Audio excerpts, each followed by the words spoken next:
Hello guys, welcome back to my channel. আশা করি তোমরা সবাই খুব ভালো আছো, সুস্থ আছো। আজকে আমি তোমাদের সাথে পটলের একটা দারুণ রেসিপি শেয়ার করব। যে পটলটা কিন্তু অনেক সময় আমাদের এরকম হয়ে থাকে যে ফ্রিজে পটল থাকতে থাকতে অনেকটা শুকিয়ে যায় বা পেকে যায়। আর বেশিরভাগ সময় পটল কিন্তু খুব একটা ফ্রিজে বেশি দিন ভালো থাকে না। তো এরকম শুকনো কিছু পটল নিয়েছিলাম, আর সেই শুকনো পটল 4টে পরিমাণ নিয়েছি। আর বাইরেটা এরকমভাবে একটু কুড়িয়ে নেব। আর যদি অনেকটাই শুকিয়ে যায়, যদি কুড়িয়ে নেওয়া না যায়, তাহলে কিন্তু খোসা না ছাড়িয়ে নিলেও হবে।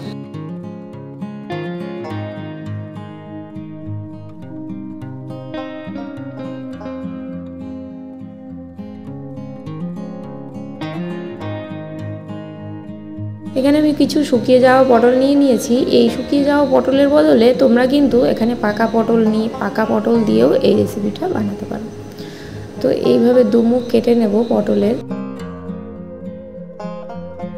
সব পটলগুলির খোসা ছাড়ানো হয়ে গেলে আমি কিন্তু খুব ভালো করে পটলগুলিকে ধুয়ে নিয়েছি। আর ধুয়ে এইভাবে জলের মধ্যে দিয়ে সামান্য এর মধ্যে নুন দেব সেদ্ধ হওয়ার জন্য। এটা কিন্তু তোমরা ভাতের সাথেও টাইম বাঁচানোর জন্য সিদ্ধ দিতে পারো। পটলগুলি আমার খুব ভালো রকম সেদ্ধ হয়ে গেছে। এইবার আমি এর মধ্যে কিন্তু অনেকটাই জল ঢুকে গেছে, যেহেতু আমি জলের মধ্যে সেদ্ধ করেছি। তো সেই জন্য জলটা একটু এইভাবে চেপে চেপে জলটা, পটলের ভিতরকার যে জলটা সেটা বের করে দেবো। এটা কিন্তু এইভাবে সেদ্ধ করলেই কিন্তু জলটা এইভাবে বের করে নিতে হবে। আর যদি ভাতের মধ্যে সেদ্ধ করা হয় বা রাইস কুকারে উপরে সেদ্ধ করা হয়, তাহলে কিন্তু পটল থেকে এইভাবে জল চিপে চিপে বের করতে হবে না। তো এখানে 4টে পটলের ভিতরকার জলই আমি বের করে নিলাম। এবারে আমি জলটাকে ফেলে দেব। ফেলে দিয়ে পটলগুলিকে আমি একটু পিস পিস করে কেটে নেব।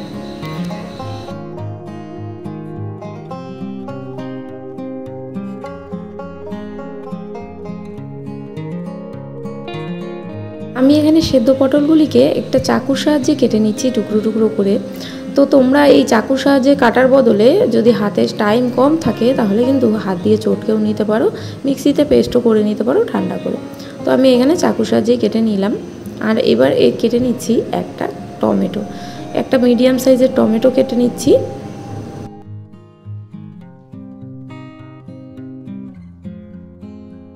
টমেটো আর পটলটা আমার কাটা হয়ে গেছে। এগুলিকে একসাথে করে একটা বাটিতে আমি এক সাইডে সরিয়ে রাখবো। এদিকে আমি কিন্তু এখানে কয়েক কোয়া রসুন ছাড়িয়ে নিয়েছি। রসুনের পরিমাণ একটু বেশি দেওয়াই ভালো, তাহলে কিন্তু রেসিপিটা খেতে খুব টেস্টফুল হয়। আর যারা নিরামিষভোজী, যারা ভেজ খান, তারা কিন্তু এই রসুন ছাড়াই রেসিপিটা রান্না করতে পারেন। সেক্ষেত্রে কাঁচা লঙ্কা আর কালো জিরে দিয়েই কিন্তু রেসিপিটা বানানো যাবে। তারা কিন্তু এই রসুনের কোয়া এরকমভাবে শিলনোড়ায় থেতো করে দিচ্ছি, তো সেটা স্কিপ করবেন। তো এইবার কড়াইতে তেল গরম হয়ে গেলে আমি কিন্তু এখানে কালো জিরে দিয়ে দিয়েছি। কালো জিরেটা ফুটে গেলে তারপরে দিয়ে দিয়েছি রসুন, থেতো করা রসুন আর অল্প পরিমাণ পেঁয়াজ। এখানে পেঁয়াজ আমি অল্প পরিমাণই দিচ্ছি, তোমরা চাইলে অনেকটা বেশি পরিমাণও দিতে পারো। পেঁয়াজটা একটু ভাজা ভাজা হয়ে গেলে তারপর দিয়ে দিচ্ছি সেই কুচি কুচি করে রাখা টমেটোটা নরম হওয়া পর্যন্ত খুব ভালো করে নেড়ে চেড়ে ভেজে নেব। রেসিপিটা কিন্তু ঝাল ঝাল খেতেই ভালো লাগে, তো সেই জন্য এখানে আমি বেশ অনেকটা পরিমাণ কাঁচা লঙ্কা দিয়ে দিলাম। কাঁচা লঙ্কা দিয়ে আবারও একটু নাড়াচাড়া করতে থাকবো, কারণ কাঁচা লঙ্কাটা একটা ভাজা ভাজা গন্ধ বেরোবে। তারপরেই কিন্তু আমি এখানে ওই যে সেদ্ধ করে রাখা যে পটলটা সেটা দিয়ে দিচ্ছি। আর খুব ভালো করে নাড়াচাড়া করতে করতে বারবার করে কিন্তু আমি পটলটাকে ম্যাশ করে নেব এই চামচের সাহায্যে।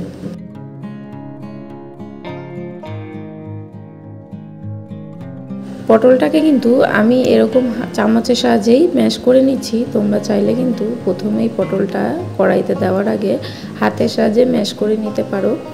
হাতের সাহায্যে ম্যাশ করে নিলেও কিন্তু খুব একটা খারাপ হয় না। তো এখানে এইবার দেখতেই পাচ্ছ নাড়াচাড়া করতে করতে পটলটা কিন্তু অনেকটাই ভর্তা মতন হয়ে গেছে। তো এইবার আরেকটু সময় আমি নাড়াচাড়া করতে থাকবো। পটলটা কিন্তু অনেকটাই একদম আলু ভর্তার মতন হয়ে যাবে। কচুর শাক যেমন রান্না করা হয়, তো সেইভাবেই কিন্তু করতে হবে। তো এরপর আমি এতে সমস্ত রকমের গুঁড়ো মশলা দিয়ে দিলাম।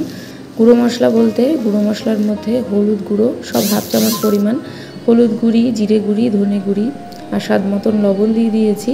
আর অবশ্যই কিন্তু একটু মিট মশলা দিতে হবে।